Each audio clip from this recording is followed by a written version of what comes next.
Hello students, welcome to Genius Mentors. हम लोग class 9th की कंटेम्प्रेरी इंडिया बुक कर रहे थे और इस बुक के हम 4 चैप्टर कर चुके हैं। मतलब इस बुक की जो थ्योरी है एनसीईआरटी की वो हम पढ़ चुके हैं पहले। ठीक है, आज हम इस बुक का 5th लेक्चर करेंगे। इस बुक के पहले चैप्टर का 5th लेक्चर करेंगे और पहला चैप्टर जो हम कर रहे हैं वो है इंडिया, साइज एंड लोकेशन। ठीक है, थ्योरी हम कंप्लीट कर चुके हैं। जो बाद में एनसीईआरटी के क्वेश्चन आंसर गिवन है, आज हम उन क्वेश्चन आंसर्स को डिस्कस करेंगे। तो ये वाला वीडियो देखने से पहले आप पहले 4 वीडियो देख लो जिसमें हमने पूरी थ्योरी को डिस्कस किया है एनसीईआरटी बुक की लाइन टू लाइन। ठीक है, तो अपनी एनसीईआरटी ओपन कर लीजिए ये वाली। ठीक है, और उसके लास्ट में जो क्वेश्चन आंसर गिवन है वो ओपन कर लीजिए, वो करेंगे हम सारे के सारे। सो वहां पे पहला क्वेश्चन दिया हुआ है, choose the right answer from the 4 alternatives given below. MCQ type question है, मल्टीपल चॉइस क्वेश्चन है इसमें। ठीक है, तो एमसीक्यू होता है मल्टीपल चॉइस क्वेश्चन, जहां पे मल्टीपल चॉइसेस दी जाती है। जैसे इसमें ये 4 चॉइसेस दी गई है क्वेश्चन के साथ। Tropic of Cancer does not pass through, हमें बताना है कि ट्रॉपिक ऑफ कैंसर किसके थ्रू पास नहीं होता। तो मैं साथ साथ थोड़ा आपको समझाते भी चलूंगा। ट्रॉपिक ऑफ कैंसर क्या था? ट्रॉपिक ऑफ कैंसर एक लैटिट्यूड था। लैटिट्यूड कितने डिग्री का latitude? 23.5 degree, 23 degree and 30 minute. इसको ऐसे भी लिख सकते हैं, इतने डिग्री का ये लैटिट्यूड है। और लैटिट्यूड क्या है? Horizontal line drawn on earth. कौन सी हॉरिजॉन्टल? इमेजिनरी, मतलब सोची गई है कि ऐसी कुछ लाइन अर्थ पे ड्रॉ की गई है। इमेजिनरी लाइन ऐसे हॉरिजॉन्टल ड्रॉ की गई है, जो हमने लेक्चर में समझ चुके हैं पहले। तो ये एक लैटिट्यूड है। कौन सा लैटिट्यूड है? ट्रॉपिक ऑफ कैंसर, जिसका नाम है। और कितने डिग्री का है ये? 23 डिग्री एंड 30 मिनट या 23.5 डिग्री का ये एक लैटिट्यूड है। तो ये इंडिया के थ्रू पास आउट होता है। तो हमें बताना है कि कौन से स्टेट से पास आउट नहीं होता। तो हमने ये जब टॉपिक किया था चैप्टर का, तो वहां पे किया था कि कहां से पास होता है। तो गुजरात से पास होता है, राजस्थान, मध्य प्रदेश, छत्तीसगढ़, झारखंड, वेस्ट बंगाल, त्रिपुरा और मिजोरम। तो यहां पे देखो कि देखो राजस्थान से तो पास होता है, छत्तीसगढ़ से भी पास होता है और त्रिपुरा से भी पास होता है। तो आंसर आ गया हमारा उड़ीसा। उड़ीसा से पास आउट नहीं होता है। उड़ीसा ये रहा नीचे है। अगर हम देखें उड़ीसा कहां पे है, तो ये उड़ीसा है, ये। तो उड़ीसा से पास आउट नहीं होता है। ठीक है, नेक्स्ट क्वेश्चन करते हैं। ईस्टर्न मोस्ट लॉन्गिट्यूड, अभी पिछले स्लाइड में हमने लैटिट्यूड किया था, ये आ गया लॉन्गिट्यूड। तो लॉन्गिट्यूड क्या है? लॉन्गिट्यूड जो है वो vertical line drawn on earth. फिर से वही कौन सी वर्टिकल? इमेजिनरी। इमेजिनरी होता है मतलब जो सिर्फ सोच में ड्रॉ की हुई, एक्चुअल में वो चीज नहीं की गई हो, सोचा है कि ऐसी कुछ लाइंस हैं अर्थ के ऊपर। ठीक है, तो लॉन्गिट्यूड इंडिया जो आता है वो ये लॉन्गिट्यूड के बीच में आता है, इन दो लॉन्गिट्यूड के बीच में। एक लॉन्गिट्यूड ये है और एक ये है 68 डिग्री 7 मिनट और 97 डिग्री 25 मिनट ईस्ट। इन दो लॉन्गिट्यूड के बीच में इंडिया आता है। तो पूछा क्या है? Eastern most longitude of India. अब ये वैसे तो दोनों ही ईस्ट हैं, लेकिन ये जो ईस्ट है ये तो वर्ल्ड मैप के कंपैरिजन में बताया गया। मतलब पूरी अर्थ के कंपैरिजन में जब अर्थ के 2 हिस्से कर देते हैं तो इंडिया ईस्ट में आता है पूरा का पूरा। ठीक है, तो ये वो ईस्ट है। अब हमें बताना है कि जो इंडिया है उसका ईस्ट कहां पे है। उसका ईस्ट तो यहां पे है, इंडिया का ईस्ट। ये इंडिया का वेस्ट है, ये नॉर्थ है और ये साउथ है। तो हमें क्या बताना है? इंडिया का ईस्टर्न मोस्ट लॉन्गिट्यूड बताना है। तो क्या हो जाएगा? 29 डिग्री एंड 25 मिनट। ये हो गया ए आंसर। क्लियर? चलते हैं आगे। Uttarakhand, Uttar Pradesh, Bihar, West Bengal, Sikkim have common frontiers with, कौन सी कंट्री के साथ इन सब का कॉमन फ्रंटियर, तो देख लेते हैं कहां पे है। ये उत्तरांचल या उत्तराखंड, ठीक है, ये उत्तर प्रदेश, देन उसके बाद बिहार, ये बिहार, और ये सिक्किम। तो ये सब कौन सी कंट्री के साथ बाउंड्री शेयर करते हैं, तो ये इस कंट्री के साथ बाउंड्री शेयर करते हैं, जो ये कंट्री है यहाँ पे। और ये कंट्री कौन सी है, ये कंट्री है नेपाल। तो आंसर हो जाएगा सी। डन, चलते हैं आगे। If you intend to visit Kavaratti, अगर आपको कावरती जाना है ड्यूरिंग योर समर वैकेशन, आपकी गर्मियों की छुट्टियों में अगर आपको कावरती जाना है, which one of the following union territory of India you will be going to, तो आपको इंडिया की कौन सी यूनियन टेरिटरी पे जाना पड़ेगा। तो आपको ये पता होना चाहिए जो कावरती है ये कैपिटल है, कौन सी यूनियन टेरिटरी की कैपिटल है, ये है लक्षद्वीप की कैपिटल। तो हमें कहां जाना पड़ेगा, लक्षद्वीप जाना पड़ेगा। तो इससे हमें ये बात क्लियर है कि हमें इंडिया की हर एक यूनियन टेरिटरी की कैपिटल्स याद होनी चाहिए। तो मैंने इस स्लाइड, नेक्स्ट स्लाइड में इंडिया की सभी यूनियन टेरिटरीज और उनकी कैपिटल्स को लगा दिया है, ये आपको याद होनी चाहिए। अंडमान निकोबार की कैपिटल है पोर्ट ब्लेयर, चंडीगढ़ की कैपिटल है Chandigarh, Dadra and Nagar Haveli, Daman and Diu, पहले ये दो अलग अलग यूनियन टेरिटरी होती थी, अब गवर्नमेंट ने इनको मर्ज करके एक बना दिया है, इनकी कैपिटल है दमन। दिल्ली की कैपिटल है न्यू दिल्ली। जम्मू एंड कश्मीर ये नई यूनियन टेरिटरी बनी है, और लद्दाख भी नई यूनियन टेरिटरी बनी है। पहले जम्मू एंड कश्मीर एक स्टेट होता था पूरा, अब उसको यूनियन टेरिटरी बना दिया है और दो यूनियन टेरिटरी में डिवाइड कर दिया है, ठीक है। तो जम्मू एंड कश्मीर की यूनियन टेरिटरी है श्रीनगर समर्स में और जम्मू विंटर में। इसकी दो कैपिटल हैं, गर्मियों में श्रीनगर और सर्दियों में जम्मू। तो ये आपको ध्यान रखना है, इंपॉर्टेंट है।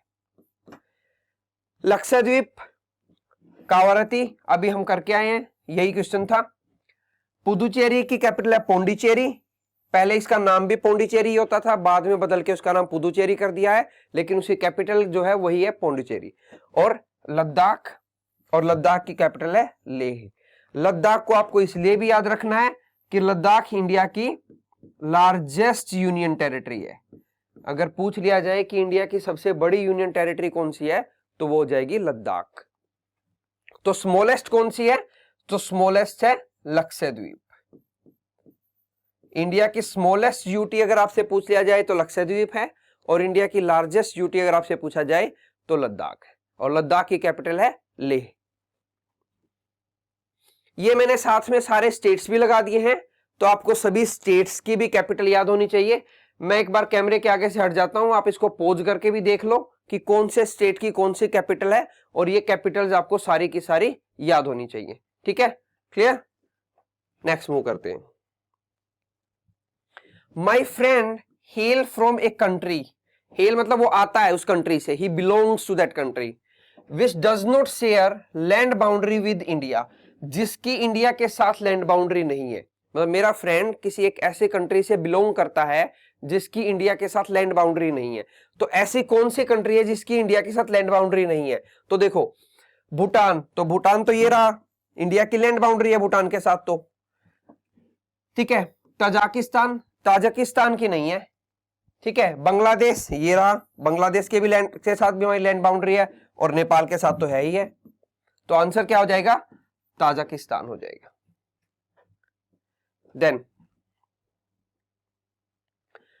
Name the group of island lying in the Arabian Sea, ये आप साथ साथ में एनसीईआरटी में भी इन क्वेश्चंस को मार्क करते जाना और लिखते जाना। अगर आप एनसीईआरटी में नहीं लिखना चाहते तो साथ में कॉपी ले लो, उसके अंदर इन क्वेश्चन आंसर को आपको लिखना है। Name the group of island lying in the Arabian Sea, अब ये अरेबियन सी कहां पे है, तो हमने देखा था कि इंडिया का जो पेनिनसुलर पार्ट है, पेनिनसुलर इंडिया इसको बोलते हैं, पेनिनसुलर इंडिया। पेनिनसुला क्या होता है, लैंड का वो हिस्सा होता है जो तीन तरफ से पानी से घिरा हो, 1, 2 और 3। तो इंडिया का नीचे वाला भाग कुछ कुछ ऐसा है, तो वो पेनिनसुला उसको इसलिए बोलते हैं क्योंकि वो तीन तरफ से पानी से घिरा है, ठीक है। तो अब ये इंडिया के नीचे पूरा का पूरा ये सारा यहां पे वाटर है, ये वाटर है, ठीक है। और इसको हम बोलते हैं इंडियन ओशियन। ये हमने किया भी था, इसको हम बोलते हैं इंडियन ओशियन। ये पूरा इंडियन ओशियन है।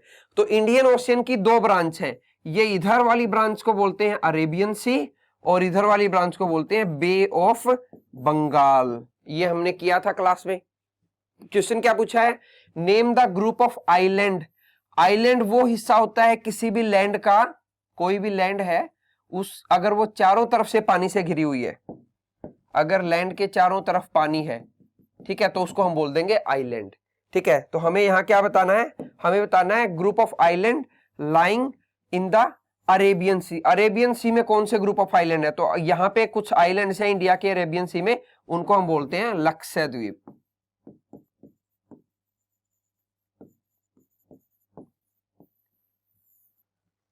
ठीक है, और बे ऑफ बंगाल में कौन से आइलैंड है यहां, उनको बोलते हैं Andaman and Nicobar.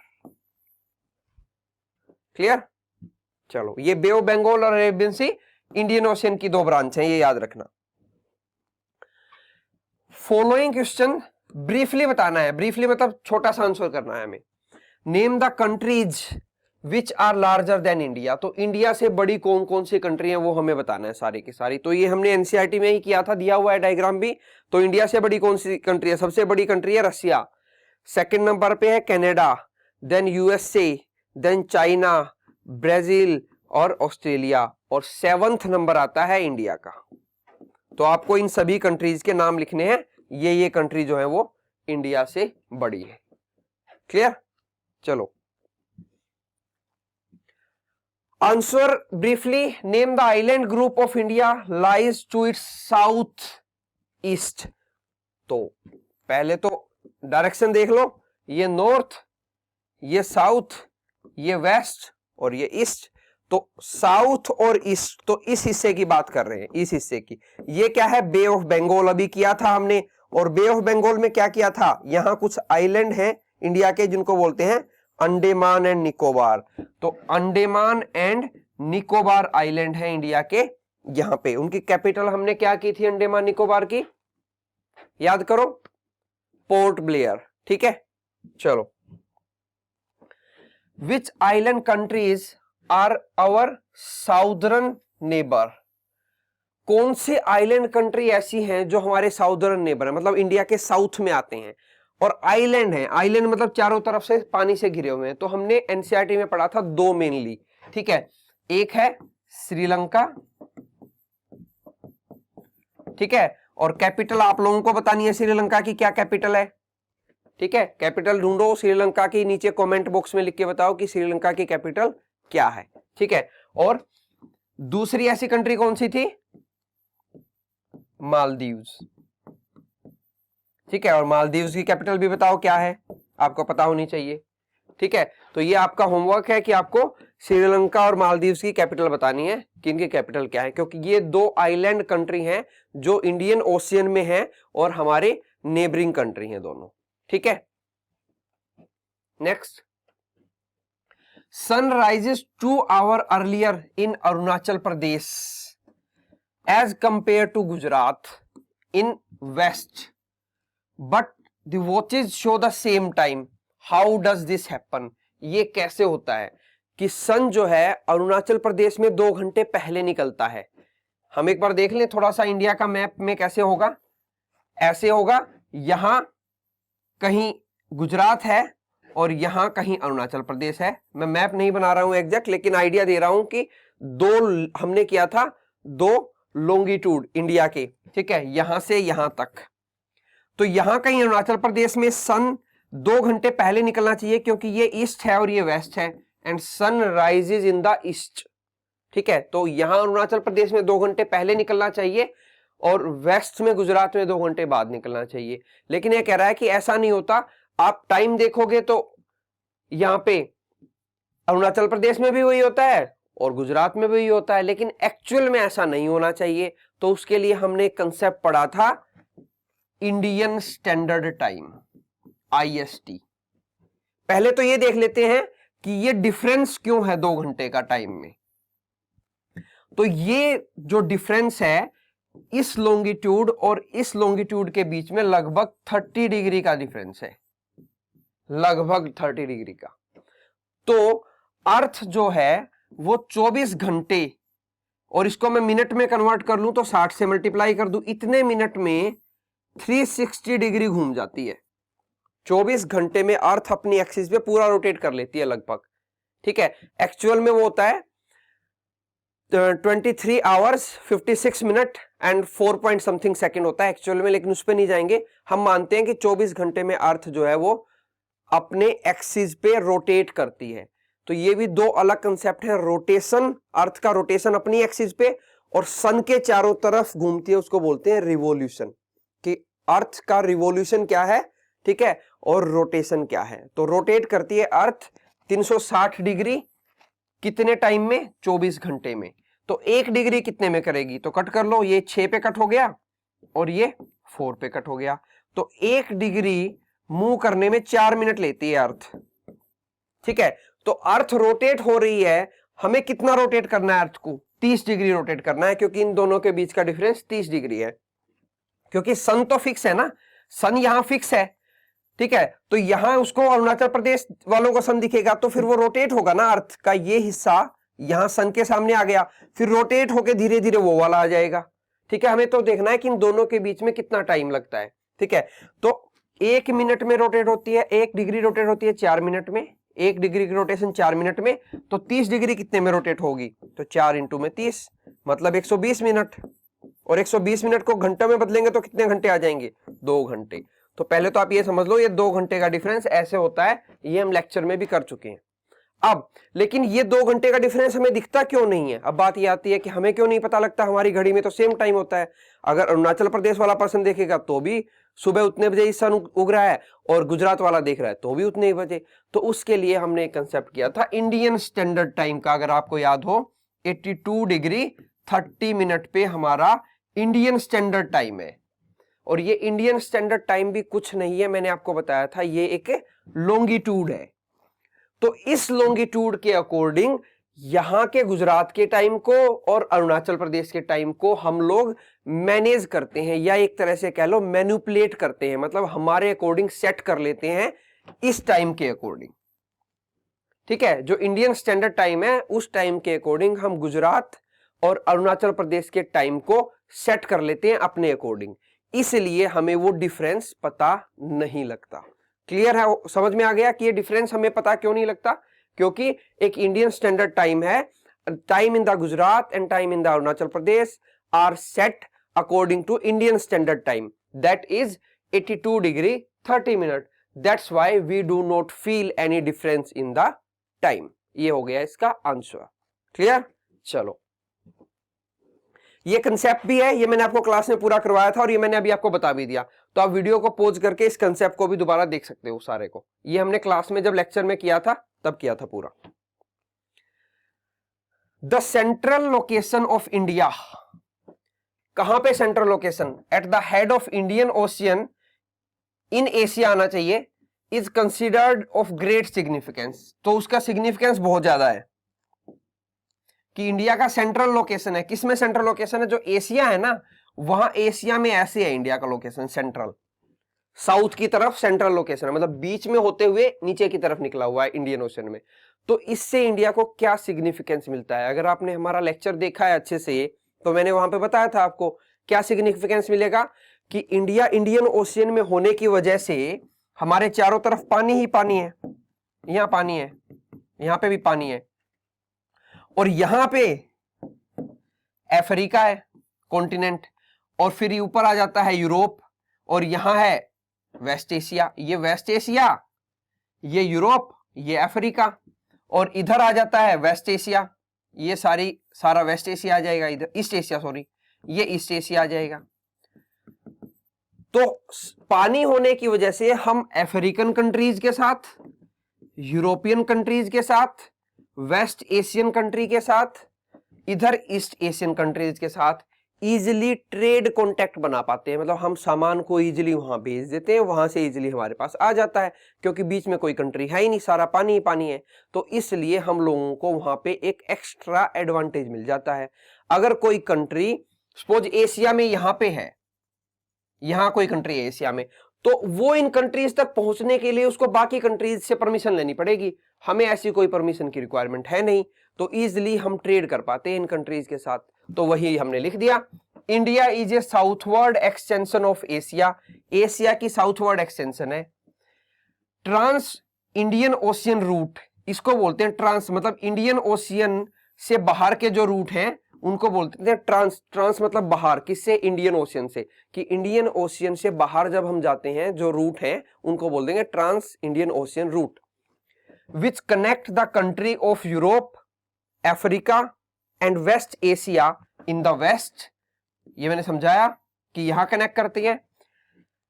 And the countries of East Asia in east, provide a strategic central location to India. इससे इंडिया को क्या मिलती है? एक स्ट्रेटेजिक मतलब इंपोर्टेंट सेंट्रल लोकेशन मिल जाती है इन सब के बीच में। We can easily connect with all these countries through sea route, हम सी रूट से इन कंट्रीज से आराम से जुड़ सकते हैं। It helps India's trade with these countries easy, इससे इन कंट्रीज के साथ हमें ट्रेड करना आसान हो जाता है। तो ये वो स्ट्रेटेजिकली इंपॉर्टेंट पोजीशन है कि क्यों? क्योंकि हम आसानी से इनसे ट्रेड कर सकते हैं और पूरा वर्ल्ड जो है एक दूसरे से ट्रेड की वजह से ही कनेक्टेड है। वो ट्रेड सर्विसेज का भी हो सकता है और वो ट्रेड गुड्स का भी हो सकता है। सर्विसेज वो होती हैं जो दिखती नहीं है, जैसे सर्विस आईटी सर्विस है, ठीक है, कोई अमेरिका से कोई सर्विस आ रही है, यूरोप से कोई सर्विस आ रही है इंटरनेट के थ्रू, ठीक है, और गुड्स कोई सामान आ रहा है, सपोज इंडिया से जैसे वीट जाता है, राइस जा रहा है, या बाहर की कंट्रीज से मेज आ रहा है, या फिर कोई और गुड्स आ रहा है, तो गुड्स का ट्रेड और सर्विस, गुड्स का ट्रेड और सर्विस का ट्रेड जो है वो इजी हो जाता है, इसलिए हमें एक स्ट्रेटेजिकली इंपॉर्टेंट पोजीशन मिल जाती है। क्लियर? तो यही चीज हम लोगों ने लेक्चर्स में भी पढ़ी थी, ये मैंने डायग्राम के साथ आपको पूरी की पूरी पढ़ाई थी, ये वही स्लाइड है जो हम लेक्चर में ही पढ़ चुके हैं। तो आप पॉज करके इसको भी देख सकते हो एक बार, और इसके बाद हमने ये स्लाइड भी की थी क्लास में, तो पॉज करके आप इसको भी दोबारा से पढ़ सकते हो। मैं इसको मैं नहीं पढ़ाऊंगा, ये हम क्लास में ऑलरेडी पढ़ चुके हैं, ठीक है। तो इसी के साथ हमारा पहला chapter India size and location, contemporary India जो बुक है आपकी 9th क्लास में, उसका कंप्लीट हो गया है, ठीक है। इसमें हम कुछ एक्स्ट्रा अगर क्वेश्चन करेंगे तो वो बाद में करेंगे, पहले जो एनसीईआरटी में वो सारा का सारा हमने कवर कर लिया है, ठीक है। आप इस लेक्चर को पूरा दोबारा अच्छे से रिवाइज करो, क्वेश्चंस करो, कोई क्वेरी है तो आप YouTube पे, अगर आप इस लेक्चर को YouTube पे देख रहे हो तो आप हमारे कमेंट बॉक्स में लिख दो नीचे। अगर आप इस लेक्चर को हमारी ऐप पे देख रहे हो तो वहां पे भी आपके पास ऑप्शन है क्वेरी डालने का, तो आप कोई क्वेरी डाल सकते हो, ठीक है। टिल देन हम नेक्स्ट लेक्चर में मिलेंगे। अब till then take care, bye.